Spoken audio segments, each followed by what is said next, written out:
credit to Baylor. They played well, very well. So give them credit, but really poor performance nights in just about every facet of the game. Far and away our worst, performance collectively. And I don't know if there's really anything to point to that I would feel good about, as we get out of here. So I'll leave it there. And obviously we have a lot of work to do to become the type of team that we're capable of being. Mike, where do you go from here? Home.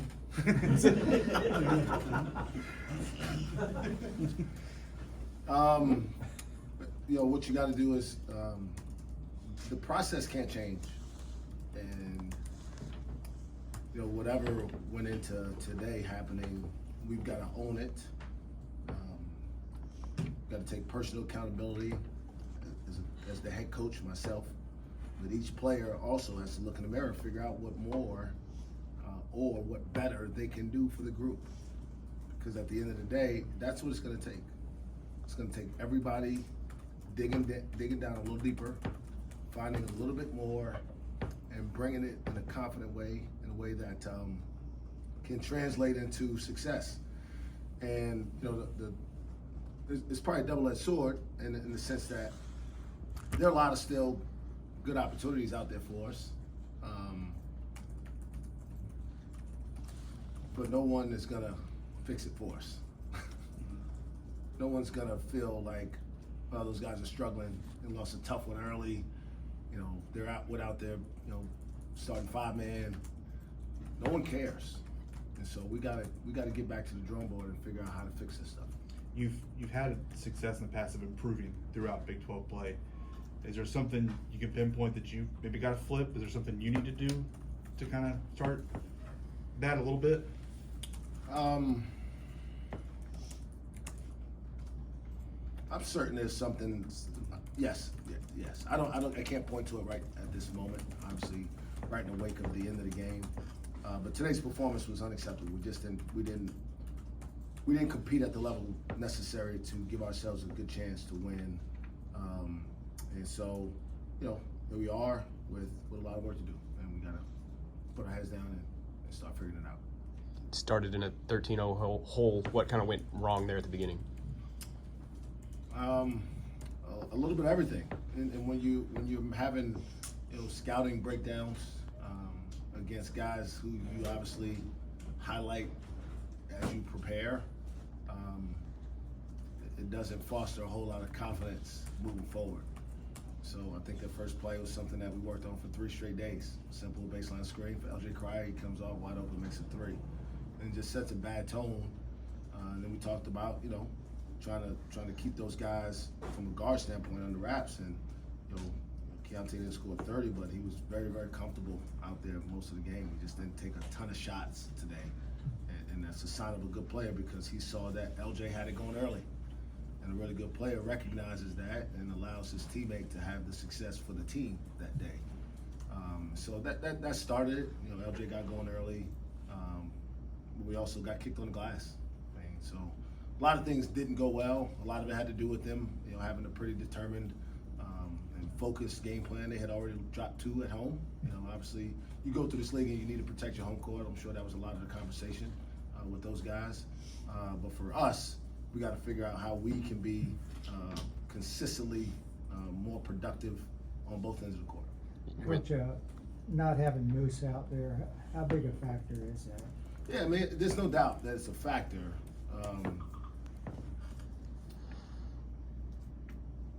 But that's a part of the game. Injuries are an inevitable part of the game. You hope it doesn't happen to your best defensive anchor and a guy who can create open shots for other guys because he's a threat to score at the rim. But when that happens, a really good team has someone else or a few guys step up and play a little bit better and coalesce around that. And maybe we can find something that we didn't know about our team before. And today was a step backwards in that regard.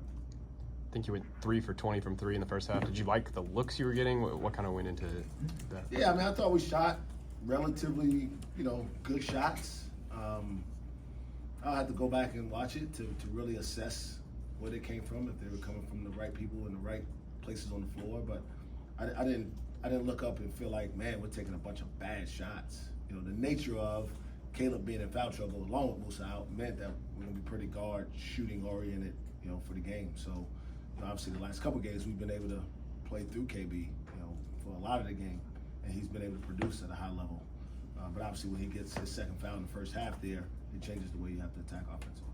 All of his points, I think, came in the final 3 minutes. Was it just kind of bad luck with the fouls, or was there something that he could have done different? Well, they double teamed him too. I mean, even from the very start of the game, I think that obviously was a part of their game plan, was to not allow him to be the anchor offensively, and then in that case, that's going to lead to you shooting more, shots from the perimeter. So, but again, we missed some layups, missed some free throws, had some careless turnovers there. Not as many today. I guess that would be a silver lining in this deal. Maybe we're taking care of the ball a little bit better today, but you got to be able to shoot better than 38% on the road in this league to have a chance to win. What did you see for your defense? It's something you usually can rely on, and today it wasn't. It had its issues. Yeah, again, Jake, I had to go back and look, exactly to see what happened on the film. But I don't feel like we made them uncomfortable enough. Just sitting here right now in the immediate ending of the game. And so that, when they get the first few pretty easily, that puts a little bit more stress on you. But I don't want to make this about our defense. They scored 74, which isn't a terribly high number. Scoring 58 in the 50s is going to be difficult to find success on the road in this league. For both the players, shooting 38% tonight, do you feel like it's just open shots that were missed, or did Baylor's defense really put pressure on your offense? Like Coach was saying, I just feel like it's kind of a confidence thing. Like, we in our head, we just gotta get back to being us, and like, while we're here, like, we're here because we can shoot the ball. We're here because we're good players, and we just gotta go back to the drawing board, like Coach said, just to find that rhythm again. Yeah, I pretty much feel the same way. I feel like we took good shots for the most part, and I just feel like as Big 12 players, we gotta knock those down. We were open a lot, and I don't feel like they were really, like messing us up. But I feel like it was just mainly like a mental thing, like Avery said. Avery, you've been in a lot of Big 12 games. What's kind of your message to the players in this? We just can't play on our heels. Like, at the beginning of the game, we was really on our heels, and as Coach said, like, they were comfortable. They was getting every shot that they wanted. So just telling them, like, if they make a couple, we just gotta do the next great thing, and that's get a good shot on offense. So just trying to move on to the next play. Do you feel like you took steps forward to get back to yourself a little bit today? I know you've been dealing with wrist injury. Yeah, too. kind of, sort of. I felt pretty good, and I just feel like I gotta just do more, like Coach said, be more of a vocal leader on the floor for my team, and when things get down, just calm everybody down and get us setting something or get a stop. Like, get the team together and get a stop on defense. Coach, Baylor attempted 22 free throws. Y'all attempted 8. What does that tell you about the game? I don't know.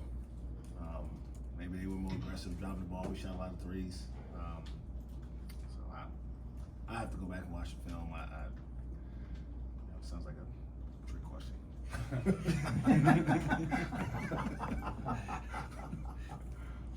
Anything else?